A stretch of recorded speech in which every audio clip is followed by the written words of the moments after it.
Hey, Garrett Brill here. Today we're looking at the Volarious Charging Station. I know there's been a few reviews on it, but I want to look at it from the public safety usage aspect. We operate a little bit different than everybody else. So I want to run through this thing and see if this is something that fits your needs for your agency and also your budget. All right. So a little bit of history on this thing before we get started.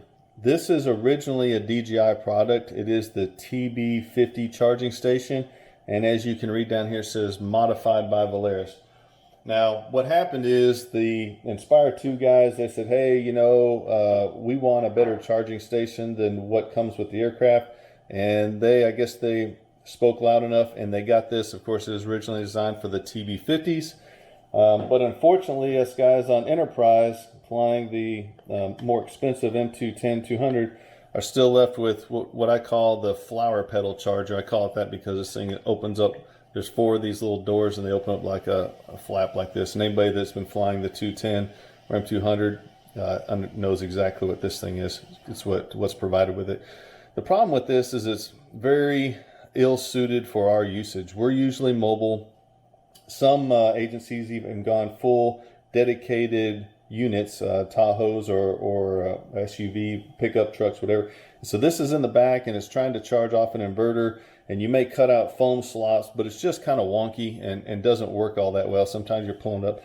Anyway, there's been some guys that have tried to make some workarounds and stuff like that, but it's just not that great. It's kind of inadequate to say the least. So the Inspire 2 guys had this. Well, Belaris stepped up and said, hey, we can modify this to where it'll work with your TB55s, and that's what they did.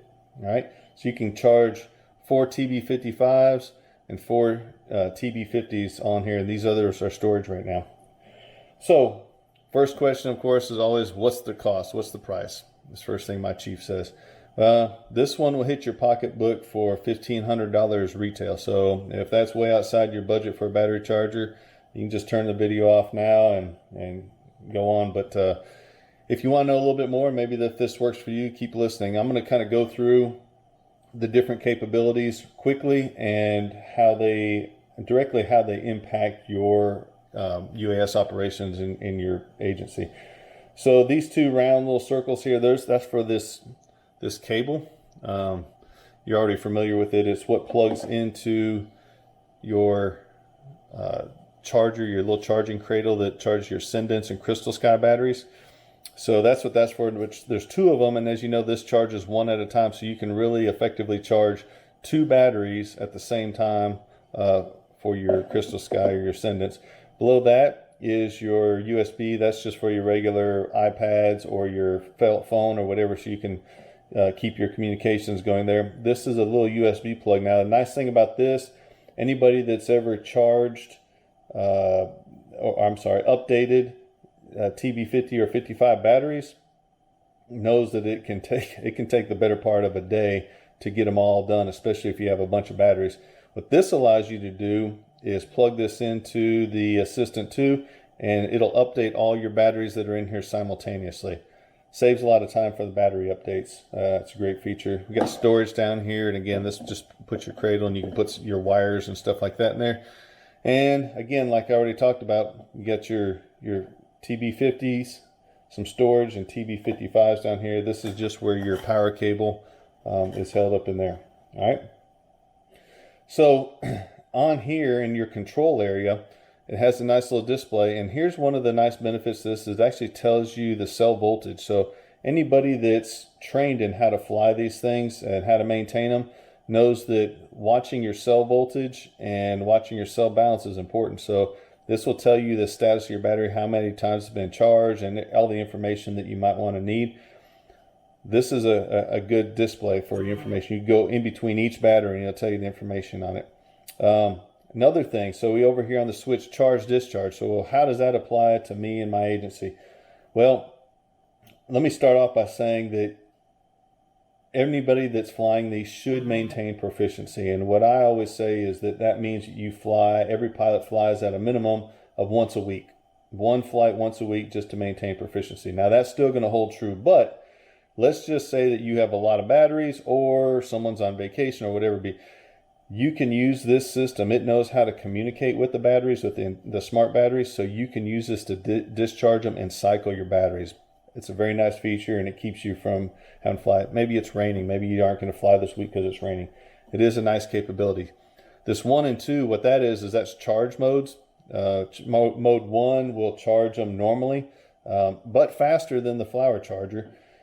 Mode 2 is a quick charge. So that's if you are on a standoff, on an actual structure fire, you need this battery to charge quick and get it in the air. It doesn't charge it all the way up, charge it I believe 90%, but it does it very fast.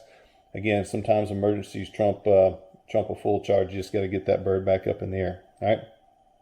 These are just controls to go through the menus on there. And again, I'm not going to go through everything. There's plenty of reviews out on that. All right. So one thing that I want to point out to, I haven't heard anybody talk about yet. One of the things that I like that Belaris really did on this was, even though these are for TB55s, they got the dimensions right. And one of the nice things about it is this thing will actually still charge TB50s. It fits in there nice. You can see it's not sloppy. It just fits in there just right. And that has to do with the dimensions of the batteries.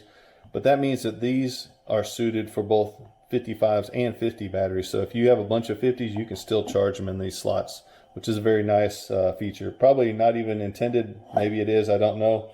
But it works really well. All right.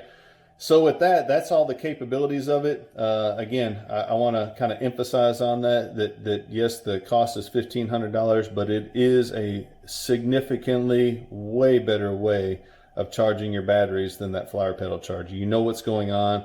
It charges them faster, it charges more of them at the same time, and everything else. It is a well-built design. So let's get to this part of it. Could this design be improved? Yes, it could, both by DJI and by Volarious too. All right, so I'll go over the DJI part first. There's 2 things for DJI, 2 things for Volarious. DJI, number 1 was, in my opinion, that they should have built us, the enterprise guys, a 55 version of this. All right, I don't know why we kind of got left out on that. Maybe other priorities, I don't know, but that's the first thing I'm going to kind of ding them on. We should, if the Inspire 2 guys got one, we definitely should have got one for the enterprise side. We actually pay more money for our equipment and everything else. All right. Number 2, if you do build one of these for public safety, please make this hinge removable. The reason is because, again, a lot of agencies are going to vehicles that are dedicated to UAS operations. What that means is that this lid's going to be banging around in the back, could fall over and close on it while it's going, but it's just going to kind of get in the way. What would be ideal is if you could remove this hinge and have this to where it's just a flat surface and you can plug it in. Now, this unit, I want to give a little shout out to Don Casey. He's a friend and also a P-Cert pilot, and this is his unit. He let me borrow it for a while, test it out, use it, and do a review on it. So I want to thank him for that. But if this were my unit, there's a pin that goes all the way through this. So for those of you guys that either have them or plan to get one, you could take a dowel rod and tap on it with a ball peen hammer and drive that pin out. Now, if this were mine, I would remove that and I would put a replacement pin in here with a handle on the side, a little small wire handle on the side where I could pull that out, and then I could remove this lid, push it back in, and I would still maintain my watertight integrity on there and everything else. So that would definitely be a design improvement over what they have. So those are the 2 things for DJI. For Volarious, number 1 is now that we have the M210 version 2, these are going to be a detriment towards the guys that have those newer models, because they can't use the TB50s, they can't use the smaller batteries on the version 2. That was DJI's decision, but that is what it is. So what I recommend is that if you're going to make a version 2 of this, you should come up with a way to where each one of these four openings here will be a TB55. You still have enough of those connectors to do it, and then it would be a full, there would be 4 here for 8 total of your TB55s. And then the last thing is, Now, I'm an engineer. I can appreciate tolerances and precise measurements. Trust me, it's one of my favorite things. I love precision. But here's the thing, along with precision comes proper tolerance. All right. So here's proper tolerance on this battery. DJI got it right on this. You can see there's just enough wiggle in there. It's not sloppy, but there's just enough wiggle in there to where you can easily remove this battery, right? Put it in here. It's on there, right?